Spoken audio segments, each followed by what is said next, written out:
أعوذ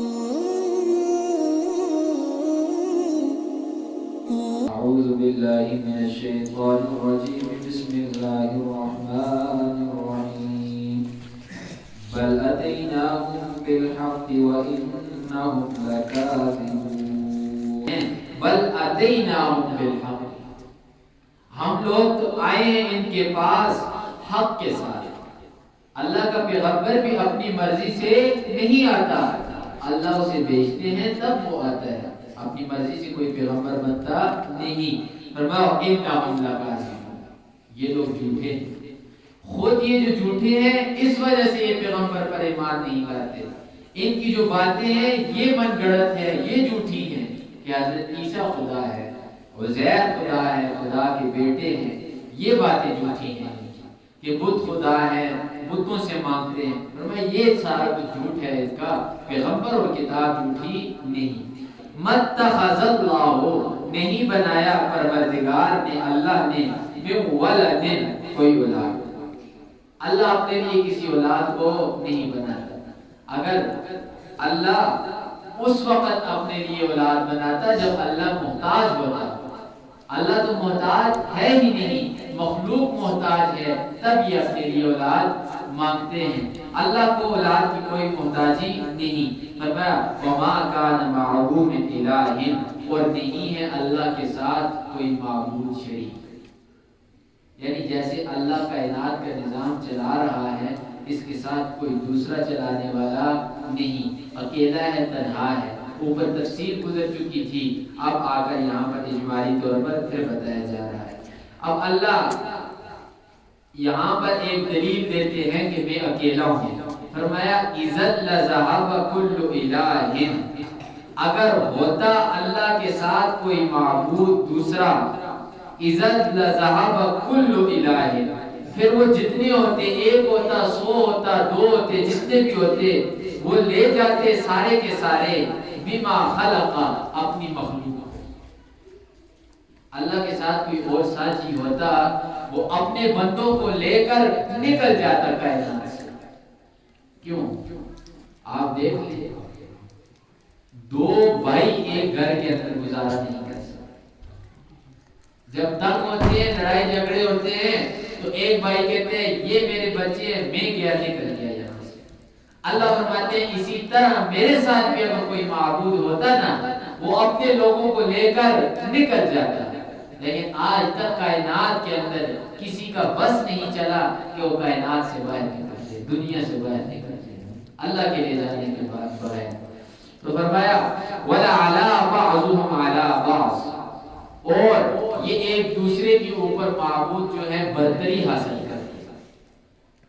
کون ایک دوسرے کو برداشت کر سکتے ہیں؟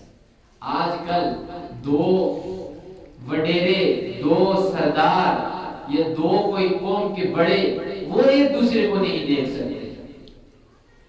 سیاسی لوگوں میں آپ دیکھ سکتے ہیں, آپ کو صحیح طرح پتہ چلے گا کہ ایک دوسرے کو برداشت نہیں کرتا, دوسرا پہلے کو برداشت نہیں کرتا. تو جب 2 معبود ہوں گے وہ ایک دوسرے کو کیسے برداشت کریں گے؟ ایک کہے گا میری بابا اور دوسرا کہے گا میری بابا. ایک کہے گا کہ اس کی عبادت ہو رہی ہے, میری کیوں نہیں ہو رہی. تو یہ نظام کیا ہو جاتا ہے؟ تہس نہس, تباہ و برباد. اللہ فرماتے ہیں جب ایسا معاملہ نہیں ہوا نا تو سمجھ لو کہ خدا ایک ہی ہے. سبحان اللہ, اللہ پاک ہے, عما یصفون, ان تمام چیزوں سے جو کوئی چیزیں یہ اللہ کے علاوہ کسی اور کے ساتھ متصف کرتے ہیں, بیان کرتے ہیں. اور حدیث پاک بھی ہے, حدیث قدسی ہے کہ اللہ فرماتے ہیں کہ ابن آدم نے مجھے گالی دی, ابن آدم نے مجھے جھٹلایا. ابن آدم نے گالی یہ دی کہ ابن آدم نے اللہ کے لیے اولاد ثابت, اللہ کے لیے اولاد ثابت کرنا یہ اللہ کو گالی دینے کے مترادف ہے. فرمایا عالم الغیب والشہادہ, وہ غیب کے جاننے والا ہے, والشہادتی, اور جو کچھ چیزیں سامنے ہیں وہ بھی جاننے والا ہے. اللہ کے ساتھ علم غیب خاص ہے. یہ علم غیب یعنی غیب کی جو جاننے کی صفت ہے یہ صرف اور صرف اللہ ہی کے لیے ہے. اللہ کے علاوہ کوئی بشر ایسا نہیں, کوئی فرشتہ ایسا نہیں کہ وہ غیب کے علم کے جانتے, کوئی بھی نہیں. نہ غیب جزئی ہے نہ غیب کلی ہے، کوئی کسی قسم کا غیب نہیں جانتا۔ رسول اللہ صلی اللہ علیہ وسلم کو بھی جو جنت اور دوزخ کی خبریں دی گئی ہیں وہ غیب تو رہا ہی نہیں نا، وہ رسول اللہ صلی اللہ علیہ وسلم کو اطلاع دی گئی ہے۔ جب کسی چیز پر اطلاع دے دی جائے تو وہ غیب رہتے ہیں۔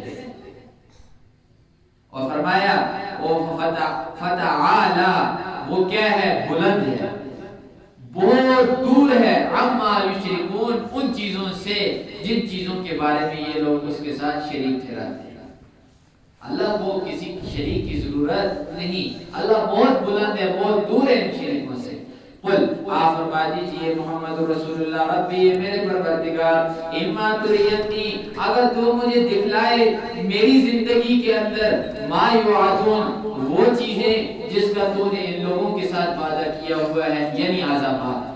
اب محمد رسول اللہ صلی اللہ علیہ وسلم کو دعا مانگنے کا طریقہ سکھلایا جا رہا ہے۔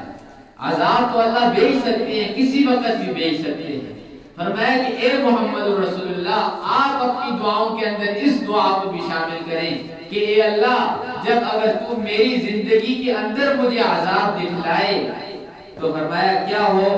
ربی فلا تجعلنی فی القوم الظالمین، تو اے پروردگار مجھے ظالم لوگوں میں سے نہ کرنا، یعنی مجھے اپنے عذاب سے بچا لینا۔ ہر وقت یہ دعا مانگنی چاہیے۔ اور رسول اللہ صلی اللہ علیہ وسلم اس کے علاوہ بھی کتنی ہی دعائیں مانگا کیا کرتے ہیں۔